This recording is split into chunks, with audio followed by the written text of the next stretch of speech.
दोस्तों ये कहानी है उत्तर प्रदेश के बरेली ज़िले की, जहाँ पर एक लड़की रहती थी जिसका नाम कल्पना होता है। कल्पना पढ़ाई लिखाई में बहुत ही होशियार थी और उसका सपना था कि वो पढ़ लिख कर डॉक्टर बनेगी और लोगों की सेवा करेगी। दोस्तों ये दिल छू लेने वाली कहानी आप अंत तक ज़रूर देखें। और दोस्तों अगर आपको ये वीडियो अच्छी लगे तो वीडियो को लाइक करके चैनल को सब्सक्राइब करना बिल्कुल भी ना भूलें। तो दोस्तों जो कल्पना थी वो 12वीं में बहुत अच्छे नंबरों से पास होती है। पास होने के बाद उसका जल्द ही एक बहुत बढ़िया मेडिकल कॉलेज में एडमिशन मिल जाता है। वहाँ जाके वो रात दिन पढ़ाई में लग जाती है। लेकिन इसी बीच जब वो सेकंड ईयर में होती है तो उसकी दोस्ती एक लड़के से हो जाती है जिसका नाम अजय होता है। दोस्ती जल्द ही प्यार में बदल जाती है और इसके बाद कल्पना और अजय दोनों मिलना शुरू कर देते हैं। अब धीरे धीरे वो कॉलेज के बाहर भी मिलने लगते हैं और कभी रेस्टोरेंट में मिलते। जल्द ही इसकी भनक कल्पना के माता पिता को होती है, जिसके बाद कल्पना के माता पिता जो थे वो कल्पना को समझाते हुए कहते हैं कि बेटा अभी तुम्हारी ये पढ़ाई की उम्र है, इन चीज़ों की नहीं है और हम नहीं चाहते कि तुम अपना ध्यान कहीं और बांटो, सिर्फ तुम अपनी पढ़ाई करो और उसके बाद जो मर्जी करना। और दूसरी तरफ जो लड़का अजय है वो हमें बिल्कुल पसंद नहीं, क्योंकि उसके यार दोस्त सारे आवारा हैं और ना जाने किस किस तरीके के उल्टे सीधे काम करते फिरते हैं। इसलिए हम चाहते हैं कि तुम उस अजय लड़के से भी दूर रहो। हालांकि कल्पना उस टाइम तो हामी भर देती है, लेकिन वो फिर भी अजय से मिलना जारी रखती है, क्योंकि वो एक ही कॉलेज के अंदर थे और फिर उन दोनों के बीच में प्यार बहुत ज़्यादा हो चुका था। अब ये देखने के बाद जो कल्पना के माता पिता थे वो तय करते हैं कि अब हमें अपनी बेटी की शादी कर देनी चाहिए, नहीं तो बहुत देर हो जाएगी। इसलिए उसके लिए अच्छे अच्छे रिश्ते देखना शुरू कर देते, क्योंकि कल्पना ना सिर्फ पढ़ाई में बहुत अच्छी थी बल्कि देखने में भी बहुत ज़्यादा सुंदर थी। इसलिए उसके लिए एक से एक अच्छा रिश्ता आता है। लेकिन कल्पना किसी न किसी बहाने से सबको मना कर देती और फिर बाद में माता पिता को साफ कर देती है कि अभी मेरे रिश्ता मत देखो जब तक मेरी पढ़ाई पूरी ना हो जाए। इसके बाद में कल्पना फिर से अपनी पढ़ाई में लग जाती है और जल्द ही वो अपनी डॉक्टरी की पढ़ाई पूरी करके MBBS डॉक्टर बन जाती है। इसके बाद उसके माता पिता दोबारा से शादी के लिए बोलते हैं, लेकिन कल्पना साफ कर देती है कि मैं शादी करूंगी तो सिर्फ अजय से, वरना किसी और से नहीं। और इसके बाद वो अपने माता पिता के खिलाफ जाती है और जाने के बाद वो अजय लड़का जो है उससे शादी कर लेती है।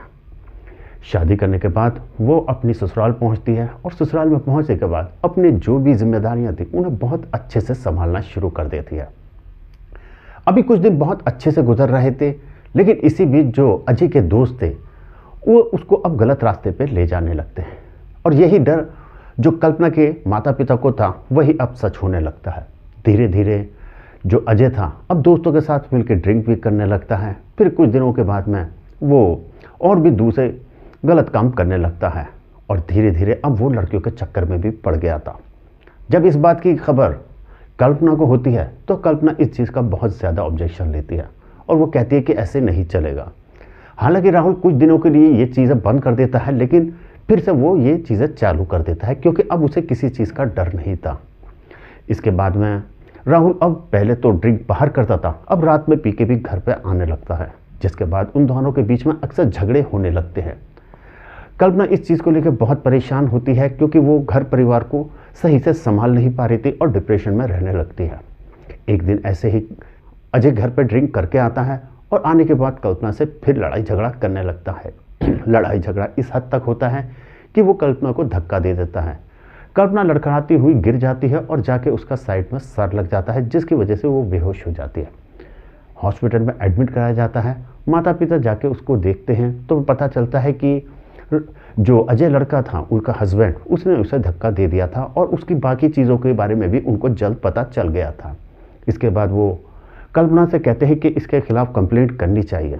हालांकि कल्पना साफ मना कर देती है कि मैं किसी तरीके की कोई कंप्लेंट नहीं चाहती और इसके बाद कल्पना के माता पिता उसे अपने घर ले आते हैं और वो जल्द ही एक दूसरे का, कल्पना का और अजय का डाइवोर्स भी करा देते हैं। डाइवोर्स होने के बाद कल्पना अपना सपना पूरा करने के लिए फिर से लग जाती है, यानी कि डॉक्टर बन के लोगों की सेवा करने।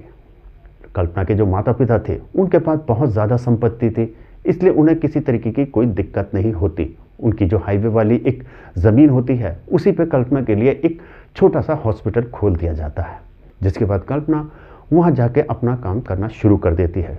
कल्पना लोगों की सेवा करती है। वो बहुत से लोगों से फीस नहीं, जो भी गरीब आता था उससे किसी तरह की कोई फीस नहीं लेती थी। कई बार तो वो लोगों को दवाइयाँ भी फ्री में दे देती थी। इसलिए वहाँ के लोग कल्पना को बहुत ज़्यादा प्यार करते थे, उसे तरह तरह की दुआएं दिया करते थे। कल्पना ये प्यार पाके बहुत खुश थी और उसकी लाइफ में अब सब कुछ अच्छा चल रहा था और वो पीछे की लाइफ को पूरी तरह से अब भूल चुकी थी। इसी बीच एक दिन जब कल्पना अपने हॉस्पिटल के अंदर मरीजों को देख रही थी, तो बाहर से सुबह सुबह कुछ लोग स्ट्रेचर पे एक मरीज को लेकर आते हैं जिसका रोड एक्सीडेंट हुआ था, और वो कहते हैं कि डॉक्टर साहब जल्दी आइए, इसका बहुत ज़्यादा खून बह चुका है, जल्दी से आके इसका इलाज कीजिए। हालांकि उस समय कोई नहीं आता, लेकिन कल्पना अपने केबिन में बैठी हुई मरीजों को देख रही थी और उसके ऊपर लिखा हुआ था सीनियर डॉक्टर कल्पना। उनके साथ के जो लोग थे जो उस पेशेंट को लेकर आए थे, वो भागे भागे उस केबिन के अंदर जाते हैं और कहते हैं कि मैडम, एक पेशेंट है जिसके बहुत ज़्यादा चोट लगी है, आप जल्दी से देख लीजिए, वहाँ पे अभी और कोई डॉक्टर नहीं है। ये सुनने के बाद कल्पना फ़ौरन उठती है अपनी सीट से और जाके उस पेशेंट को देखने लगती है। वो उसके खून को थोड़ा सा साफ़ करती है और चेहरे पे भी लगे हुए थोड़े से ब्लड को जस्ट टाइम साफ़ करती है, तो उसके चेहरे को देखते के साथ ही कल्पना की हवाइयाँ उड़ जाती हैं। उसके पैरों तले ज़मीन खिसक जाती है, मानो कि पहाड़ टूट पड़ा हो, क्योंकि जो स्ट्रेचर पर लेटा हुआ था वो कोई और नहीं बल्कि कल्पना का एक्स हस्बैंड अजय था। ये देखने के बाद कल्पना अब रोने लगती है। लोगों की समझ नहीं आता कि आखिर वो रोने क्यों लगी। वो बोलते हैं मैडम आप ठीक तो हैं? वो कहते हैं नहीं नहीं कोई बात नहीं। इसके बाद वो चुपचाप अपने केबिन की तरफ चली जाती हैं, जहाँ जाने के बाद वो अपना ड्रेस वगैरह चेंज करती हैं और अपने इमोशन को थोड़ा सा कंट्रोल करती हैं, आंसुओं को पहुँचती हैं और इसके बाद वापस उस पेशेंट के पास आती हैं और कहती है कि इनका जल्दी से ऑपरेशन थिएटर ले जाना पड़ेगा, इनका बहुत ज़्यादा खून है, इनका ऑपरेशन करना पड़ेगा। उसके बाद वो ऑपरेशन थिएटर ले जाते हैं। वहाँ जाने के बाद उसका ट्रीटमेंट वगैरह किया जाता है। करीब 2 घंटे ऑपरेशन चलता है। उसके बाद में उसको आईसीयू के अंदर एडमिट करा दिया जाता है। इसके बाद में उसके साथी लोग चले जाते हैं, लेकिन कल्पना अब दिन और रात वहीं रुकी रहती है जब तक कि अजय बिल्कुल ठीक ना हो जाए। इसके बाद में 2 दिन के बाद अजय को होश आता है। उसके दोस्त बताते हैं कि यहाँ की जो डॉक्टर है वो बहुत अच्छी है और उन्होंने तुम्हारा इलाज बहुत अच्छे से किया, उन्हीं की ये मेहनत थी जिस वजह से तुम जिंदा हो। अजय भी बहुत खुश होता है और इंतज़ार करता है कि उस डॉक्टर से मैं भी मिलकर धन्यवाद करना चाहूँगा। लेकिन जैसे ही कल्पना उसके सामने आती है, वो एकदम से परेशान हो जाता है कि क्या कल्पना है ये वही है जिससे मेरी डाइवोर्स हुई थी। उसके बाद वो आती है और उससे हालचाल पूछती है। हालांकि अजय अभी भी बहुत ज़्यादा शर्मिंदा होता है और नज़रें झुका लेता है। वो कहती है कोई बात नहीं, लेकिन तुम्हारा ये हाल हो क्या गया और एक्सीडेंट कैसे हो गया मुझे बता दो। इसके बाद वो बताता है कि जब मैं तुमसे अलग हुआ था उसके बाद से मैंने जो मेरे अंदर ऐप थे वो और ज़्यादा दिन ब दिन बढ़ते चले गए।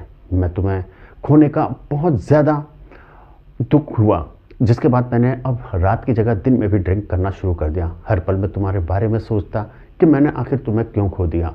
और इसके बाद धीरे धीरे मैं अब डिप्रेशन में भी रहने लगा। मुझसे काम भी कुछ नहीं हो रहा था और जल्द ही मेरा जो काम वगैरह था वो भी ख़राब होने लगा था। इसी तरह से एक दिन मैं नशे में और डिप्रेशन में सड़क से जा रहा होता हूँ। मुझे समझ नहीं आता, सामने से आती हुई गाड़ी के सामने मैं खुद ही पहुँच जाता हूँ और उसके बाद वो मुझे ज़ोरदार टक्कर मार देती है। इसके बाद मुझे नहीं पता कि क्या हुआ था और अब आंखें खुली होश आया तो मैंने यहाँ बिस्तर पे पाया और तुम्हें सामने पाया। ये सुनने के बाद कल्पना को बहुत ज़्यादा दुख होता है। वो कहती है कि देखो अब ऐसे कैसे चलेगा, जो समय था वो बीत गया, तुम्हारे पास सुधरने का बहुत मौका था लेकिन तुमने नहीं सुधरा। मैंने तुम्हें काफ़ी समझाने की भी कोशिश करी। अब आगे की ज़िंदगी है, तुम्हें अच्छे से देखना है और अच्छे से संभल कर रहना है। हालांकि जो अजय था वो एक बार फिर से उससे रिक्वेस्ट करता है, कहता है कि मैं तुमसे माफ़ी मांगना चाहता था लेकिन कभी माफ़ी नहीं मांग सका। आज तुमसे माफ़ी मांगता हूँ और मैं तुमसे एक बार फिर से अपनी ज़िंदगी में वापस लौटने के लिए रिक्वेस्ट करना चाहता हूँ।